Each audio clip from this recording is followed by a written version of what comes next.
What's up, guys? It's Andrew here, back with another album review. Over a year of waiting and three listening events later, Donda is finally released, and it was most definitely worth the wait, in my opinion. Now, let's get right into this track list. To start us off, Donda Chant. It's the intro to the album. It says Kanye's mother's name, Donda, like 60 times. I counted it. And there's been a lot of debate over the significance of the song. A lot of people are claiming it represents her final heartbeats. It hasn't been confirmed at all, though. Uh, but if it was, it would be a nice emotional touch since we know how much Kanye was close and how much he loved his mother. Track 2, Jail. So this is the first collab with Jay-Z since 2016's Pop Style with Drake. I felt that this was one of the weaker songs in the album, though. Jay-Z's verse was one of my least favorites, to be honest, and he just felt sluggish, and I felt like this is a pretty big detriment to the song. It really slowed it down, and he had some cringy bars as well. But it was very cool to see the two of them reunite, though, because I know they had their beef and stuff. Or I don't know if it was a really like a beef, but they had some sort of separation. Next track is God Breathe. This song sounds like it could fit easily on Yeezus, and if anyone knows me, they know I love Yeezus, and it did not disappoint me. I love Kanye's tone on this song. I felt like it really matched the dark instrumental. The background vocals by Vori were a nice touch as well. And this track could have the only thing I feel like it could have changed is the track probably could have been 1 to 1.5 minutes shorter. They just let the instrumental run on for a long time at the end of the song, but I still love it either way. Next song is Off the Grid. And this is where the album really picks up for me. Kanye, Playboi Carti, Fabio Foreign come together for one of the best tracks on the entire album. In my opinion, this is probably the hardest song of 2021. If you don't agree with that, let me know in the comments what you think the hardest song of the year has been. And Fabio Foreign delivers an electric 2-minute verse on this song. And right after that, Kanye also feeds off this energy, and he delivers one of his best verses in probably since No Parties in LA, off of Life of Pablo, which I go crazy to to that verse. It's insane. Next track, Hurricane. Uh, I've been listening to this since it got leaked off of Yandi in 2018, and it's come a long way. Like the original Kanye was trying to do the hook as the best he could with auto tune, but luckily he got the weekend on this song, which I thought it was perfect. I mean, I don't know how the weekend's that good, but his voice is amazing, and it made this song great in my opinion. And I wish we had more weekend on Donda, honestly, because the, he kind of runs the whole song. That's all I can really say about it. Next track is Praise God. And when I first heard this song, I thought it was going to be an absolute banger. And while Kanye and Travis go back and forth in the beginning, and they have some pretty good chemistry, I feel like Baby Keem comes on about like 1.5 minute mark, and he completely ruins the song for me. And in my opinion, he just never really finds his stride, and he seems pretty lost on the track and fails to string any coherent thoughts together. Like, I feel like Keem is honestly one of those overhyped rappers, but in reality is just straight garbage. I mean, I see on Twitter all the time people are hyping up his stuff. The new song with Kendrick, everyone's saying it's great. I haven't seen like one person who thinks it's garbage. I'm like the one person, but don't kill me for that. But next track, Jonah. This song was pretty slow and lackluster for me. The Lil Durk and Vori features really don't do anything for me, and I didn't find Kanye's verse very good either. It was just a pretty boring track for me. Next song, Okay Okay. And as a little Yachty fan, I was excited for him to get a big of a look as this is, being on Kanye's album. But other than that, I thought this was a pretty average song, and there wasn't really anything special about it for me. Next track is Junya, and I love seeing a third Cardi and Kanye collab. And this song is a lot of fun, and it's one of the highlights of the album for me. There's nothing like significant about the track, but it's just one of those fun songs. Next song, Believe What I Say. And this track is one of the most upbeat songs on the entire album. It features a sample from the legendary Lauryn Hill's Doo Wop, and it reminds me of Fade from The Life of Pablo, but I like this one a million times more. It does feel a little out of place on this album though, since I feel like the kind of mood of the album's pretty dark toned, but it's still definitely a highlight of it I could see this being one of the singles for the album because it has some positive energy off of it, I feel like. Next track is 24. And it's funny to me that on Donda, the songs that have a lot of choir or that are clearly gospel influenced tend to be my favorite songs on the album. And it was the complete opposite for me on Jesus is King. But 24 is one of those choir heavy tracks which features Kanye's Sunday service choir.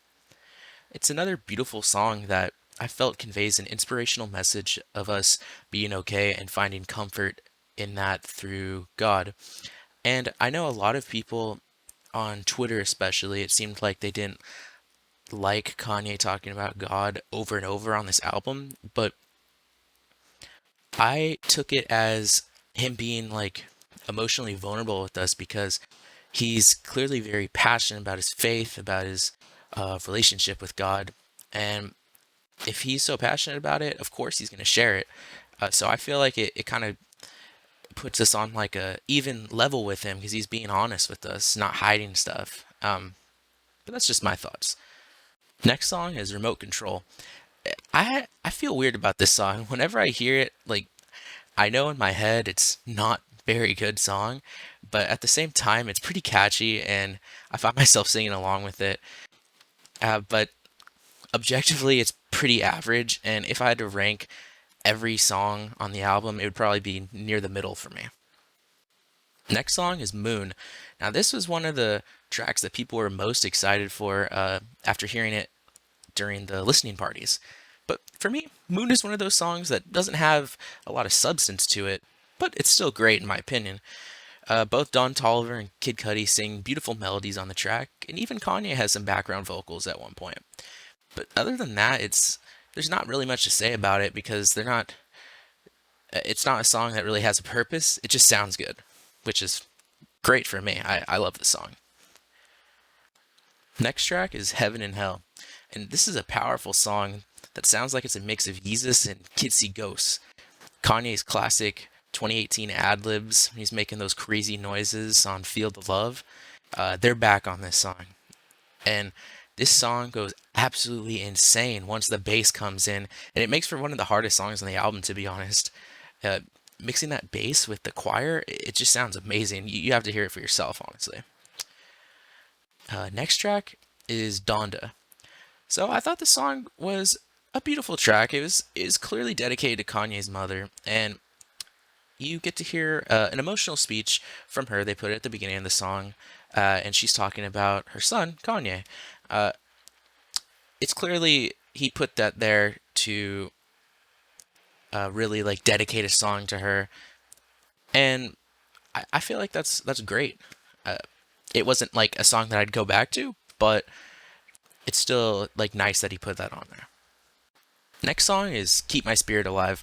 The song was a little slow for me, and I never really fully got into it. But objectively, there's decent rapping on it, but it is honestly one of my least favorites on the album. Next song is Jesus Lord. This is some of the best Kanye rapping and lyricism we've seen in a long time, probably since The Life of Pablo or even before. His storytelling on this song is very crazy as well. I haven't been like really impressed by Kanye's storytelling in a very long time. And he raps about the dangers of growing up or having a family in Chicago and how that affects like the family dynamic and how he goes off of like each person in the family's story and what happens with them. You definitely have to listen to it yourself. I'm not doing it justice. There are some complaints during the third listening party when they played it. There's a part in the background where throughout the song it loops and it says over and over again. And during that third listening party, the mixing was all messed up and it was so loud. But during once the album has been released, it's clearly been fixed. So I think this song's a lot more tolerable for people. And there's also a feature from Jay Electronica, which people have really liked that I've seen online. I like it too. The next track is New Again, and New Again is basically Kanye and Chris Brown singing or rapping about being born anew through Christ. It's cool production on the song, but as I've said before, if I had to rank this album, this would be towards the middle of my list. It wasn't too special. All right, next track is Tell the Vision. I understand that Kanye was probably trying to have a Pop Smoke tribute, but it's really out of place on this album, especially since this is a fully clean album. So it makes the song sound even worse because the song they put on there, it has like a curse word basically every other word. So it sounds horrible. And the mixing on it makes it sound even worse. There's no bass at all. It's just really strange and sounds out of place on the album. Next track is Lord, I Need You. And this is where Kanye reflects on his relationship with Kim Kardashian and their separation. There's some corny lyrics on this song, but otherwise it's pretty good. Next track is Pure Souls. I was honestly never a fan of Roddy Ricch until hearing this song. He delivers one of the catchiest hooks on this album, in my opinion. Kanye raps about his past relating to fashion, how he would have to wear fake clothes, and how far he's come. It's a very catchy song. The hook gets stuck in your head all day, and this is one of my favorites, honestly. Second to last song on this album, Come to Life. Now, Come to Life is the most emotional song on here for me. And every word Kanye says in this song has meaning and nothing feels like it's out of place. There's no cringy lines, there's none of that where you can usually expect there's going to be a couple weird lines in a Kanye song. And I'm a huge fan of this singing Kanye. A lot of people don't like when he sings, but I love hearing him sing. So getting to hear that on this track is feels so much better. And I feel like this is one of his most beautiful tracks of all time. A lot of people are saying this is the runaway of Donda. And the instruments and the synths used on this song are magnificent and they really convey the emotions even more that he's trying to put out there. The last track of like the main album, No Child Left Behind, and I permanently have the image of Kanye levitating out of the stadium stuck in my mind whenever I hear this track. And it's honestly a beautiful song that has perfect placement as the album's outro. I love the organs. It gives me chills when I hear it. And yeah. Now, the last couple songs, most people count No Child Left Behind as that last track, but there are four alternate versions of songs on the album, so I'm just going to give a quick overview for those.